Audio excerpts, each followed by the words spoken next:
CBI স্ক্যানারে সন্দীপ ঘোষ 3 দিন ধরে সন্দীপ ঘোষকে দফায় দফায় ম্যারাথন জিজ্ঞাসাবাদ। আরজিকরে প্রাক্তন অধ্যক্ষের বয়ানে একাধিক অসঙ্গতি পাওয়া যাচ্ছে। অভিযুক্তকে এড়ানোর চেষ্টা করেন কি প্রাক্তন অধ্যক্ষ? তদন্তে পরবর্তী পদক্ষেপ নিয়ে বৈঠক সিবিআই এর। সিবিআই স্ক্যানারে সন্দীপ ঘোষ গত 3 দিন ধরে সন্দীপকে দফায় দফায় ম্যারাথন জিজ্ঞাসাবাদ। আরজিকরে প্রাক্তন অধ্যক্ষের বয়ানে অসঙ্গতি। অভিযুক্তকে এড়ানোর চেষ্টা করেছেন প্রাক্তন অধ্যক্ষকে। তদন্তে পরবর্তী পদক্ষেপ নিয়ে সিবিআই এর বৈঠক।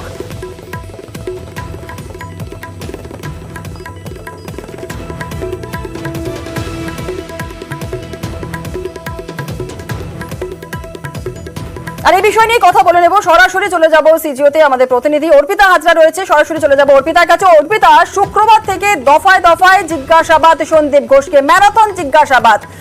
একটু জানতে চাইবো সন্দীপ ঘোষের কাছে থেকে কি কি তথ্য পেতে চাইছে সিবিআই?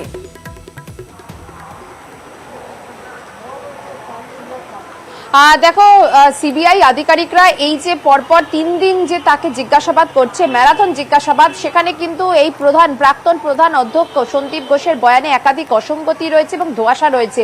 কেন কোথাও গিয়ে কিন্তু সিবিআই আধিকারিকরা তারা এটা মনে করছেন যে তাহলে কি এই অভিযুক্তকে আড়াল করার চেষ্টা করছেন সন্দীপ ঘোষ, কারণ তাকে যে সমস্ত প্রশ্নগুলি করা হয়েছে তার বেশিরভাগ কোশ্চেনের উত্তরই কিন্তু তিনি দিতে পারছেন না, বা তার যেটা দায়িত্ব সেই দায়িত্ব কিন্তু অন্যের ঘাড়ে তিনি চাপিয়ে দিচ্ছেন। ফলে এই জায়গা থেকে সন্দীপ ঘোষের বয়ান অত্যন্ত গুরুত্বপূর্ণ, এবং যেহেতু ধোঁয়াশা রয়েছে বয়ানে, এবং অন্যান্যদের যারা কিনা প্রাক্তন যিনি সুপার রয়েছে বা চেস বিভাগের যিনি প্রধান, তার যে বয়ান নেওয়া হয়েছে সেই ফারাকে, সেই বয়ানের সঙ্গে কিন্তু একটা বিস্তর ফারাক। আর তা নিয়েই গতকাল রাত্রেবেলায় দিল্লির সিবিআই টিমের সঙ্গে কলকাতার যে স্পেশাল ক্রাইম ব্রাঞ্চের যারা আধিকারিক তাদের সঙ্গে একটি দীর্ঘ বৈঠক হয় গভীর রাত পর্যন্ত।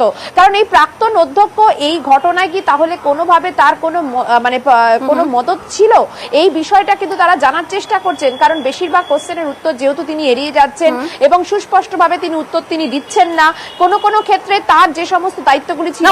সন্দীপ ঘোষের দেওয়া কোন কোন তথ্যতে অসঙ্গতি রয়েছে কি জানা যাচ্ছে সিবিআই সূত্রে?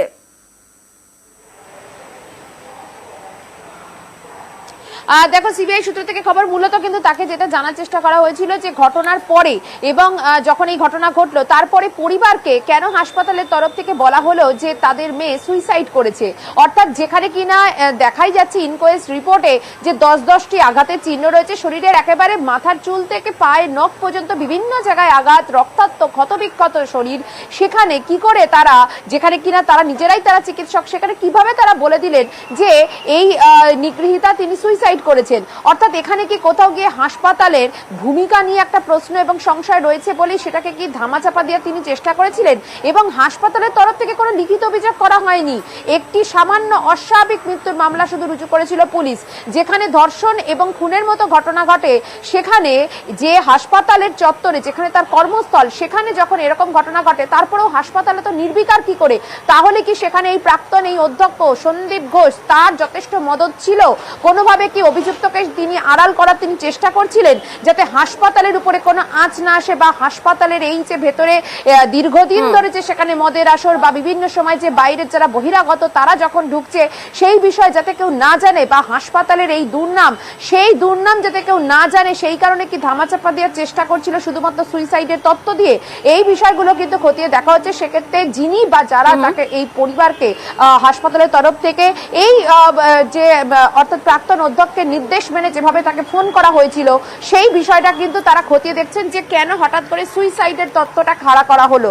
সেই বিষয়ে কিন্তু সিবিআই আধিকারিকরা যথেষ্টভাবে মতামতের কিন্তু অমিল পেয়েছেন, কারণ ময়নাতদন্তের যারা চিকিৎসক এবং যারা রিপোর্ট বানিয়েছেন তাদের যে বয়ান তার সঙ্গেও কিন্তু প্রাক্তন অধ্যক্ষের বয়ানে বেশ কিছু জায়গায় অসঙ্গতি। সেই কারণেই আজকে সন্দীপ ঘোষকে ফের কিন্তু জিজ্ঞাসাবাদ শুরু হয়েছে। 4 থেকে 5 জন আধিকারিক সেখানে আছেন এবং তার বয়ান কিন্তু ভিডিওগ্রাফি করা হবে, এমনটাই সিবিআই সূত্র থেকে খবর। বেশ, একেবারে অর্পিতা, সঙ্গে থাকো।